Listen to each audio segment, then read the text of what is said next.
Welcome to Innovation Essentials Module 7, where we're going to be looking at selling your idea and influencing. This is one of the most important stages of your idea's life. It really is life or death at this stage, and chances are that if you're working on an idea that's bold and disruptive, the organization isn't really going to understand it. So today is really about how do you help your idea stay alive long enough to understand really is it something we should be investing in, and how do we scale it.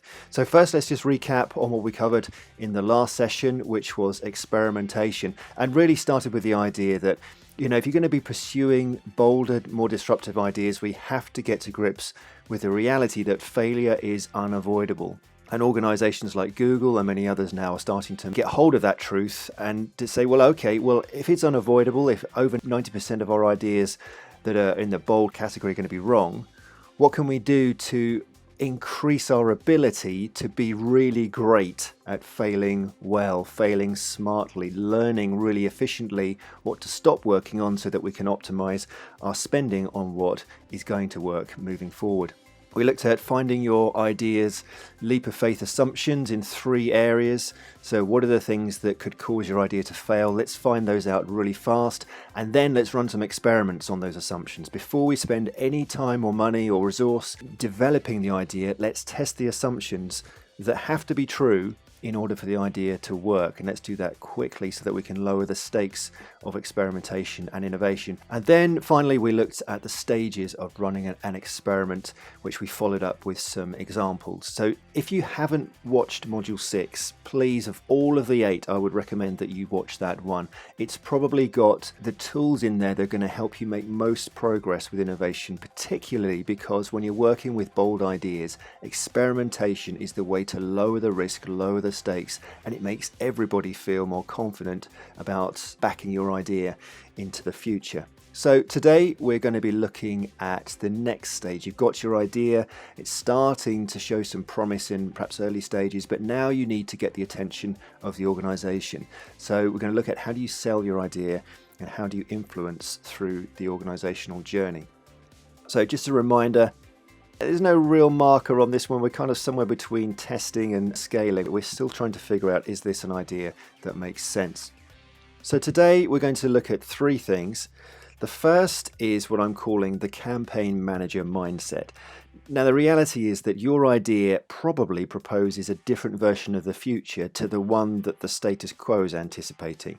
So you have to champion the cause for a different way of thinking and working. And we're going to look at what that means. What does it mean to be your idea's campaign manager? Next, we're going to look at what to sell when pitching your idea. So what are the most important things to communicate when you're trying to help your idea make it through the organization alive?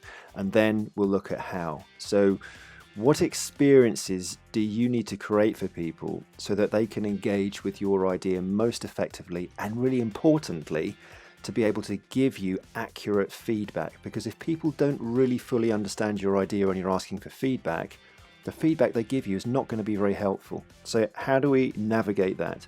There's, again, some resources for you to track. If you've got the book and you're going through the book with this course, then great. Chapter 31 and 47 are going to be useful for you today. Don't worry if you haven't got the book. You'll get a ton of value from this session anyway, but that's just if you're reading along. So let's get started with the campaign manager mindset.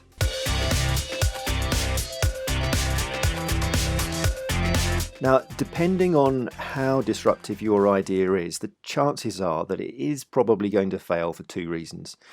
The first reason is that it's just wrong. Remember in Module 6, we met Astro Teller from Google X, and he was saying that even in Google, 90 to 95% of their ideas, their bold ideas, turn out to be wrong.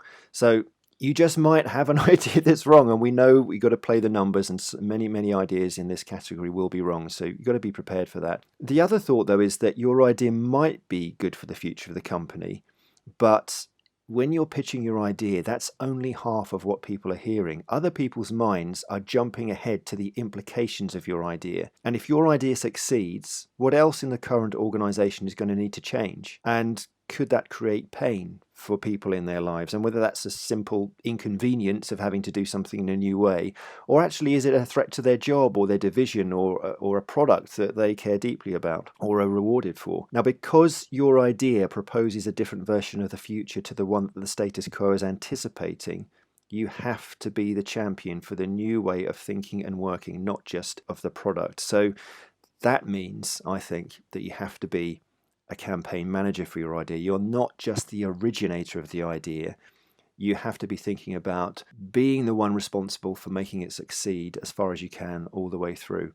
And at the same time, and this is really important, as well as pushing your idea, you've got to be open to feedback that actually tells you that your idea may not be right in certain dimensions. And it's that tension all the way through of caring enough about your idea to push it through, but also caring enough about it and the organization to let go of it when you realize maybe actually this isn't an idea that we need to progress for different reasons. So where should you start? Well, I would recommend that right at the beginning you map out a simple timeline, or at least the stages of progress that you think that your idea is going to need to go through. What are the milestones? So what decisions are going to need to be made? What sign-offs are you going to need? At what point are you going to need to do a trial? Start to think about the stages that are in place, and then crucially think about who occupies places of influence along that journey. And in order for them to give you the support that they need, think about what's their current worldview, what's important to them, and how does your idea either support what they're trying to achieve, or actually how does it challenge or threaten what they're trying to do? And then start to think about, well, if I'm going to get buy-in from this person or these people or this team or whomever, what experience am I going to need to have to create for them so that they can engage as fully as possible with the vision that I have for this idea and hopefully give it their backing? Now, as we all know, there are all kinds of dynamics going on inside of organizations, and sometimes decision making doesn't necessarily align with the good of the future of the organization. But you, above everybody else, have to take responsibility for trying to navigate that process and be as open and as creative as possible to helping people enter a state of being able to agree with what's best for the future of the organization. Now, you might find along this journey that your idea actually isn't the right one for the future of the organization. But as far as you can, you want to open up the communication channels to help the healthiest exploration of that idea come forward. So in the book Be Less Zombie, I've provided a lot of tools to help you navigate this journey, both in how to communicate well, but also to be open to the challenge and the feedback along the way, and how to distinguish between what's useful feedback and perhaps what isn't.